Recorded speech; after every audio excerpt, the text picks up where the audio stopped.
días, en las últimas semanas, en diferentes medios de prensa, pero nos vamos a meter en profundidad con este tema que tiene que ver con sus jubilaciones. Las jubilaciones de un grupo de personas que tiene entre 50 y 60 años. Y vamos a hablar de quiénes son primero estos cincuentones. Son aquellos que en 1996 tenían menos de 40 años y fueron obligados a pasar al nuevo régimen jubilatorio que se creaba justamente a partir de la reforma que creó la SAFAP, que también estableció un régimen de transición para los que tenían más de 40, pero de 40 para abajo, y para quienes ganaban más de lo que en ese entonces eran 5.000 pesos, se los obligó a afiliarse a una AFAP. Y lo que está ocurriendo hoy es que están viendo que van a recibir una jubilación menor que la que hubieran recibido si se hubieran jubilado por el régimen anterior, como pudieron hacer aquellos que tenían más de 40 años hasta el pasado 1 de abril. ¿Por qué se da esta situación? Bueno, justamente cuando se cambia el régimen de la AFAP, estas personas son obligadas a pasarse al régimen y llevaban aportando muchos años ya de sus jubilaciones al sistema anterior, al régimen solidario. Claro, sus aportes no iban a un ahorro personal, como hoy pasa con las AFAP, sino que sus aportes iban para pagar jubilaciones de otros, y se suponía que en un futuro los aportes de otros trabajadores pagarían sus jubilaciones.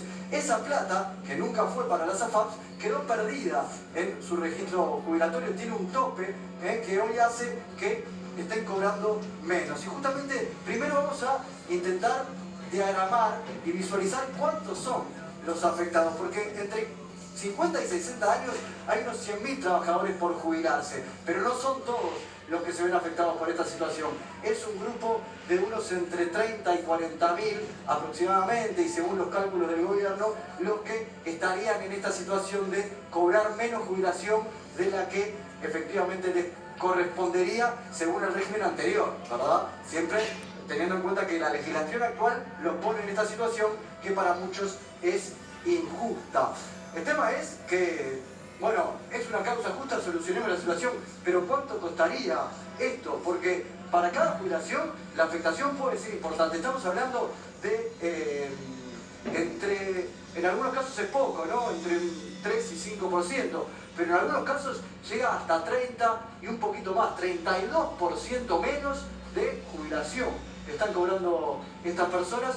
Pongamos un ejemplo hablando en plata, que es más fácil muchas veces de visualizar, pero si estamos hablando de un sueldo de unos 40.000 pesos, por ejemplo, o 45.000 pesos, vamos a tener una caída donde la jubilación, en vez de ser de 45.000 pesos, va a ser de 30.000. Y eso todos los meses, ¿verdad? Sin duda que para la persona es una afectación importante, pero también solucionar esa situación cuesta una cantidad de dinero importante, y por eso, más allá de la justicia que puede tener el reclamo, que puede ser muy entendible, la situación en la que hoy se encuentra el gobierno y ante la dificultad de atender económicamente esta situación. Estamos hablando de números que todavía no están de todo claros, pero que han empezado a aparecer en los últimos días, y podemos ver que la solución podría costarle al Estado por año, y estos son números que puso sobre la mesa la semana pasada el presidente de República FAP, solo para asociados de República FAP, 200 millones de dólares por año, un total de 2.600 millones si se calcula la expectativa de vida que uno tiene al jubilarse, por cuántos años habría que pagarle a estos jubilados. Estamos hablando solo en República FAP de 2.600 millones de dólares, lo cual para el Uruguay de hoy es una fortuna. Hay algunos números que estarían demostrando que es un poco menos que esto, pero lo vamos a conversar enseguida. ¿Cuáles son las eventuales soluciones que puede haber para este tema? Bueno, el gobierno ya ha creado una comisión, un grupo de trabajo que está estudiando eventuales soluciones para estos jubilados. El tema está en el BPS incluso ha tomado en las últimas horas un par de proyectos de ley que ya se estaban trabajando para justamente ver si se puede avanzar en ese tema, pero nos decían fuentes del gobierno que estuvieron en contacto con la producción que ven muy difícil una solución, porque acá, ¿de dónde tiene que salir el dinero?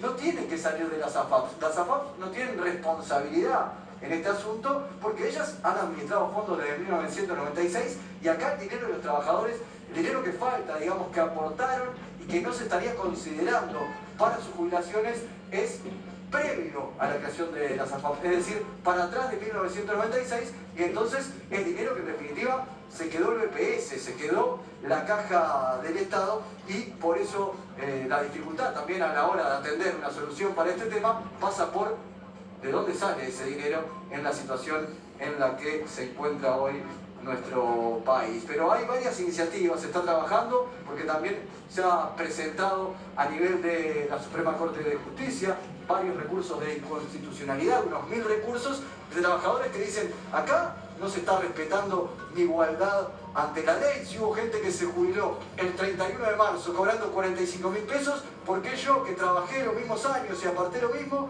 me tengo que jubilar el 1 de abril cobrando 30.000 pesos? Bueno, uno de los que está hace tiempo preocupado con este tema es el diputado del Partido Colorado, Conrado Rodríguez, que ha presentado no uno, sino 2 proyectos de ley sobre el asunto y ya está en contacto con nosotros. Conrado, ¿cómo te va? Juan Miguel, buenos días a todos ahí en el piso. Bueno, un tema que, si se quiere, lo seguí de hace mucho tiempo, ¿no? Porque tu padre, siendo subsecretario de Trabajo, estuvo trabajando en la redacción del proyecto de ley original que creó las AFAP. Sí, es así. Bueno, mi padre ocupó el cargo de subsecretario del Ministerio de Trabajo allá por el año 85. Obviamente se fue especializando en el tema seguridad social y obviamente también en el tema laboral. Pero no solamente mi padre, mi abuelo ya había sido gerente general de la Caja de Jubilaciones, así que la situación de la seguridad social es algo que no nos es ajeno y por lo tanto a mí siempre me interesó desde muy chico, bueno, poder aportar en lo que tiene que ver con los temas jubilatorios. Así que sí, él estuvo en la reforma del año 96 y bueno, nosotros estamos viendo sí esas inequidades, fruto de una cantidad de cosas que tú bien dijiste, Juan Miguel. Entre ellas ocurre de que los cincuentones tuvieron solamente 20 años de ahorro, de capitalización en la AFAP, que resulta ser una cantidad de años bastante chica, bastante menguada, y esa situación sumada a que, tú bien lo dijiste, que en BPS no se le toman todos los ingresos de las personas antes del año 96, hace que los cincuentones tengan una jubilación más chica, inclusive comparándola con la del régimen de transición. Recordémosles a la gente que el régimen de transición es para la gente que tenía más de 40 años al año 96 y que aún no tenía causal jubilatoria, y para esa gente se le había mejorado ostensiblemente la jubilación. Entonces los cincuentones se comparan con ese núcleo de gente que son los del régimen de transición. Conrado, el reclamo, a tu juicio y habiendo seguido tan de cerca el tema, ¿es justo?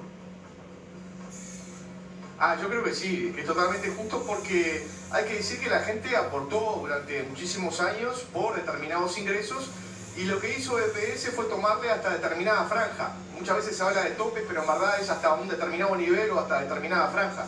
Para ponerlo en términos claros, el BPS solamente computa hasta los 5.000 pesos del año 96. O sea, si la persona ganaba 8.000 pesos, hay 3.000 pesos que no los tiene en cuenta para poder calcular el haber jubilatorio.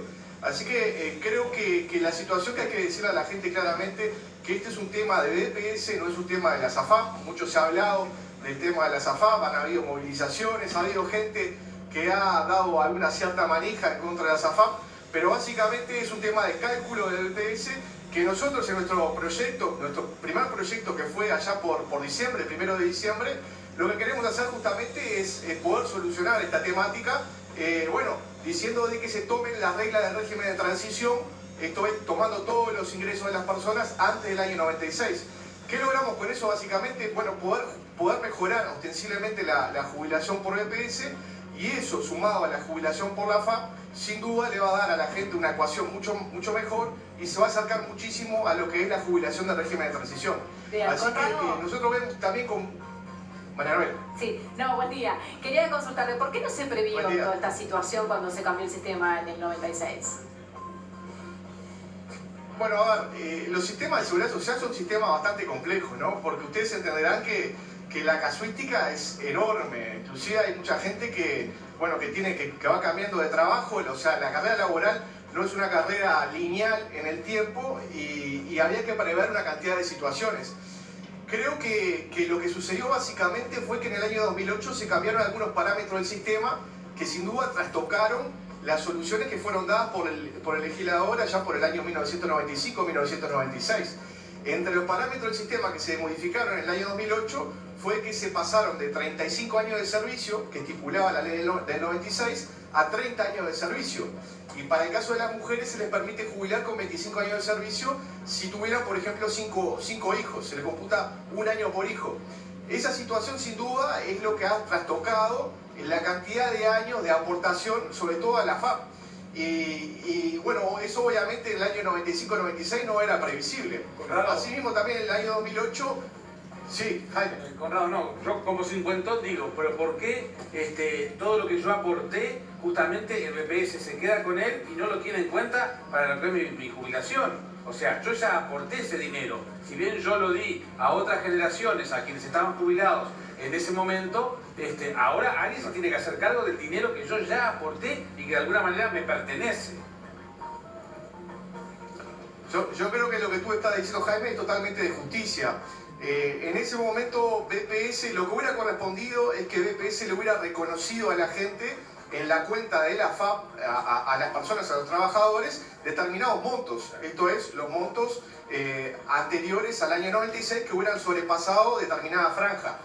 Eso no se hizo básicamente porque BPS estaba desfinanciado, tenía un gran déficit y básicamente lo que se apostó es a que la gente tuviera un grado de capitalización o ahorro mucho mayor al que está teniendo en la actualidad. O sea, el sistema lo que de alguna manera premiaba o favorecía era el diferimiento de la jubilación. Cuanto más años pasaran de los 60 años, la gente iba a tener una mejor jubilación. Pero no tengo ninguna duda, Jaime, Juan Miguel, María Noel, que el tema es un tema de justicia. Claro. Y creo que el gobierno tiene que tomar cartas en el asunto. Conrado, hablando de las cartas en el asunto, realmente... el BPS en las últimas horas toma un proyecto de ley y lo pone sobre la mesa. ¿Eso tiene que ver con la misma solución que estabas planteando vos? Sí, totalmente. Realmente hoy de mañana nos vimos con beneplácito y conformidad el proyecto o el anteproyecto presentado por el director de los trabajadores, Ramón Ruiz, en el cual supuestamente cuenta con la unanimidad de todo el directorio de BPS y básicamente es la misma solución que nosotros presentamos allá por diciembre. Bien. Inclusive nosotros tuvimos la posibilidad de mandárselo por mail a Ramón Ruiz, así que probablemente lo tomaron como borrador, como insumo. Así que vemos con beneplácito y también el reconocimiento de Ramón Ruiz y del BPS de que este es un tema de BPS y no de la SAFAP. Claro. Bueno, veremos qué pasa con el trámite parlamentario del tema, Conrado. Muchísimas gracias por estos minutos. No.